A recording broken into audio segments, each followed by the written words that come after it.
49 tahanan menghabiskan 567 hari menggunakan sendok untuk menggali terowongan 80 meter, memindahkan tanah sebanyak 50 ton dan berhasil lari dari penjara. Film ini diambil dari kejadian asli. Cerita dimulai. Ini hari ketiga mereka masuk penjara. Leon dan dua temannya berencana untuk mencari jalan keluar, menggali terowongan, tetapi jarak dari sel penjara sampai keluar ada 75 meter. Di sekitar tembok berdiri banyak polisi bersenjata. Bukan hanya begitu, kata Leon, terowongan yang begitu panjang setidaknya memerlukan tanah sekitar 60 ton. Jika tidak ada penyimpanan tanah yang besar, semuanya omong kosong saja. Kemudian Bigot menemui Rafael, mengatakan dia ingin bergabung, tetapi karena tidak dekat, Rafael pura-pura bodoh. Hari kelima mereka memilih dinding di belakang meja. Di sini tidak terlalu mencolok dan sepertinya kurang kokoh. Pertama, mereka perlu membuat pintu sekitar 70 cm yang terbuat dari lumpur agar tidak ketahuan, tetapi mereka tidak ada peralatan, juga tidak ada bahan. Kemudian seorang temannya mengeluarkan obeng dari sebuah gitar. Mereka langsung memutuskan mulai dari atap sel sebelah, membuat lubang dinding yang besarnya sama, padahal sudah terbuka sedikit. Seluruh malah roboh. Mereka terkejut. Leon coba untuk memeriksa ke atas, membuatnya terkejut. Ternyata di sini adalah lantai teratas penjara. Sudah tidak perlu memikirkan tempat penyimpanan tanah lagi. Tiba-tiba terdengar suara gitar dari temannya.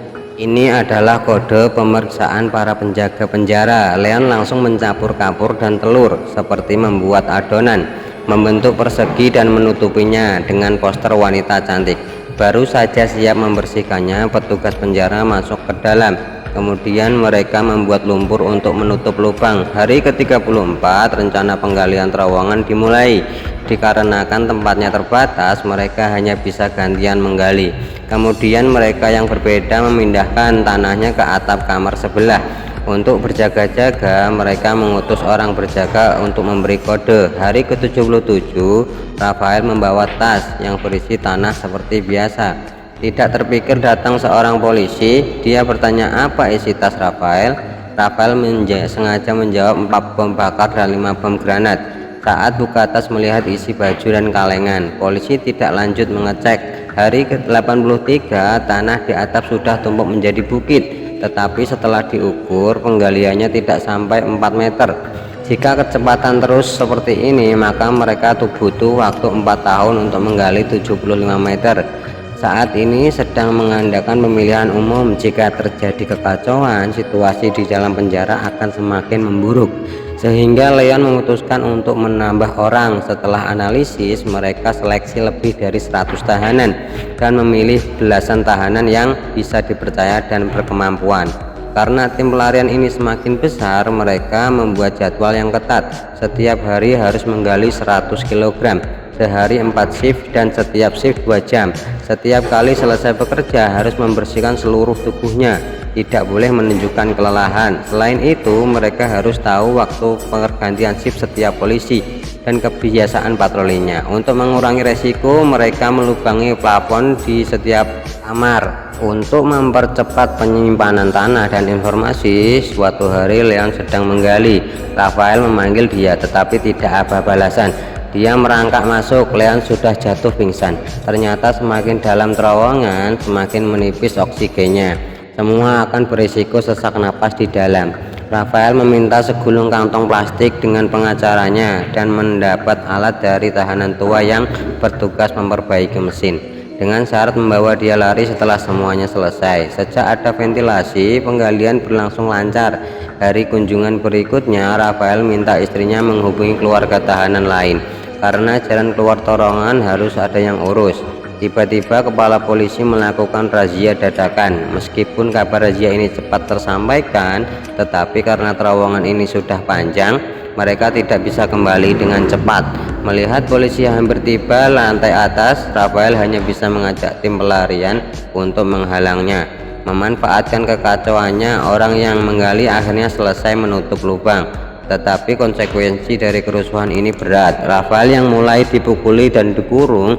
Hari ke-413 mereka sudah menggali 50 meter lebih.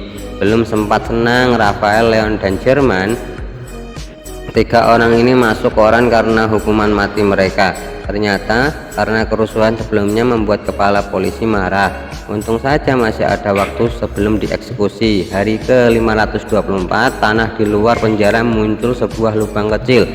Sebuah sedotan keluar dan menyemburkan cairan merah. Tidak lama seekor pria membawa seekor anjing menghampiri, berkeliling sesaat kemudian pergi. Tidak lama kemudian ayah Leon membawakan kabar buruk. Mereka menyimpang dari tujuan sebesar 40 inci.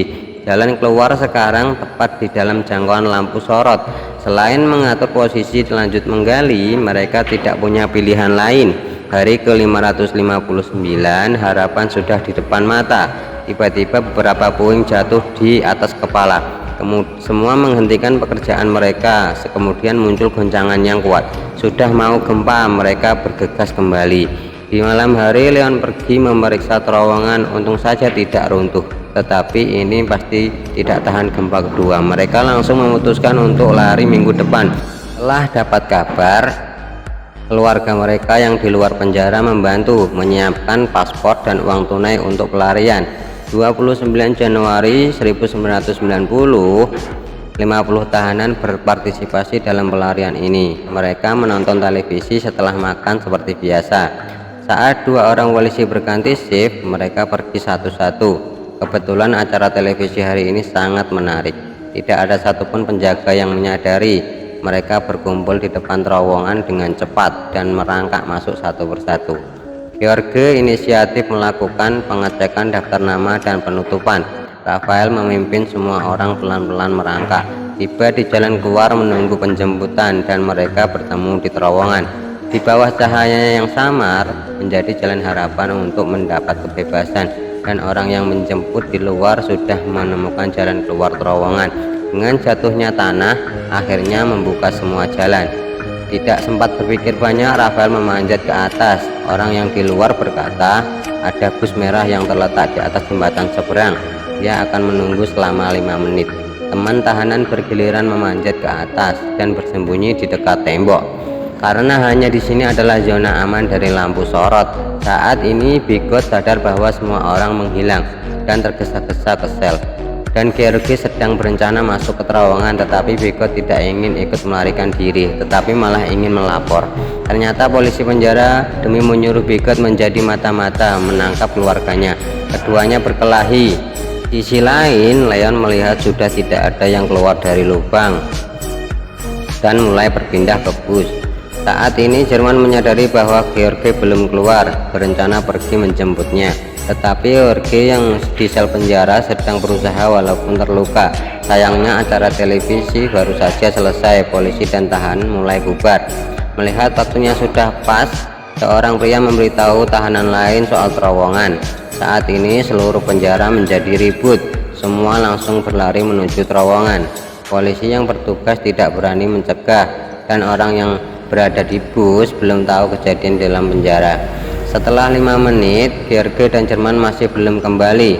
Semua orang akan dalam bahaya jika masih menunggu. Bus mulai berjalan pelan.